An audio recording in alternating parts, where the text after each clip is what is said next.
বৈষম্য বিরোধী ছাত্র জনতা আন্দোলনে যারা প্রাণ হারিয়েছেন, এই জয়টা তাদেরকে উৎসর্গ করেছে। পুরোটা একটা টিম এফোর্ট। টিম হিসেবে যেন আমরা প্রত্যেকটা ম্যাচ ভালো খেলি, দেশের বাইরে খুব বেশি ম্যাচ জিতি না। প্রথমত খুবই দুঃখজনক, আসলে এটা আমাদের কন্ট্রোলের বাইরে, বাট সবাই আমরা জানি যে বাংলাদেশের মানুষ একজন আরেকজনের পাশে সবসময় ছিল বিপদে। সো আমি দেখছি যে সবাই চেষ্টা করছে ওখানে যারা বিপদে আছে তাদেরকে হেল্প করার, এবং আমাদের টিমের পক্ষ থেকে ইন্ডিভিজুয়ালি টিমের প্রত্যেকটা প্লেয়ারই যার যার জায়গা থেকে সর্বোচ্চ চেষ্টা করছে যে কিভাবে তাদেরকে ওইখান থেকে হেল্প করা যায় তাদের, এবং অ্যাজ এ টিম হিসেবেও আমরা চেষ্টা করছি যে কিভাবে ওইখানে আরেকটু কন্ট্রিবিউট করা যায়। বাট ইন্ডিভিজুয়ালি প্রত্যেকটা প্লেয়ার কিন্তু ইনভলভ আছে, খোঁজখবর রাখছে এবং যতটুকু সম্ভব হেল্প করা যায় হেল্প করছে। এই টেস্টটা বৈষম্য বিরোধী ছাত্র জনতা আন্দোলনে যারা প্রাণ হারিয়েছেন, এই জয়টা তাদেরকে উৎসর্গ করেছে, এবং তাদের জন্য টিমের পক্ষ থেকে অনেক অনেক দোয়া, এবং তাদের ফ্যামিলিতে আমার মনে হয় অনেক টাফ টাইম গিয়েছে। আশা করছি যে এই জয়টা দিয়ে তাদের মুখে একটু হলেও হাসি আসবে। পুরোটা একটা টিম এফোর্ট।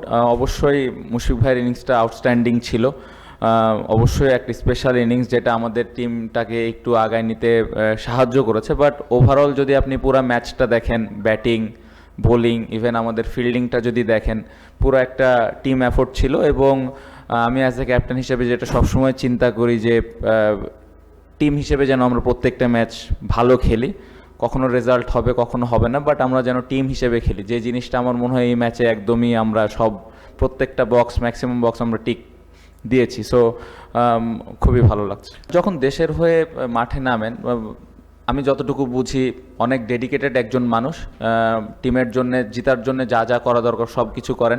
সব কিছুর পার্সোনাল লাইফ একদিকে একদম সরাই দিয়ে টিমের জন্য কিভাবে আমি ভালো করতে পারি ওই জায়গায় ফোকাস করা, টিমকে আমি কিভাবে হেল্প করতে পারি, আর একটা জুনিয়র প্লেয়ারকে কিভাবে হেল্প করতে পারি। সো এই জিনিসগুলো উনি খুবই আলাদাভাবে করতে পারেন, এবং আমি যেটা বললাম খুবই ডেডিকেটেড পারসন। এরকম একটা অবস্থাতে থাকার পরে এরকম একটা পারফরমেন্স করা, টিমে এরকমভাবে ইনপুট দেওয়া, স্পেশালি বোলিংয়ে, আউটস্ট্যান্ডিং। আমার মনে হয় যে তার কাছ থেকে আমরা এরকমই আশা করি, এবং তার কাছ থেকে সামনের ম্যাচেও এর থেকে ভালো কিছু আশা করছি। দেশের বাইরে খুব বেশি ম্যাচ জিতি না, আমার মনে হয় নিউজিল্যান্ডের সাথে জিতছিলাম, তারপরে হয়তো এখানে জিতলাম। বাট আমরা যখন এই বছর ওয়ার্ল্ড টেস্ট চ্যাম্পিয়নশিপের প্ল্যানটা করেছিলাম যে আমরা বাইরের ম্যাচগুলো কিভাবে জিততে পারি বা ড্র করতে পারি, হোমে আমরা ম্যাচ জিততে পারি, এরকম একটা প্ল্যান আমাদের ছিল, যেটা আল্লাহর রহমতে একটা ভালো রেজাল্ট একটা হয়েছে। সো আশা করব যে এই জয়ের মাধ্যমে বিশ্বাসটা আরও বাড়বে প্লেয়ারদের মধ্যে, আমাদের দর্শকদের মধ্যে। সো আশা তো থাকবে যে সামনের ম্যাচগুলোতে বা সামনের সিরিজগুলোতে আমরা ডে বাই ডে কত ভালো ক্রিকেট আরও খেলতে পারি।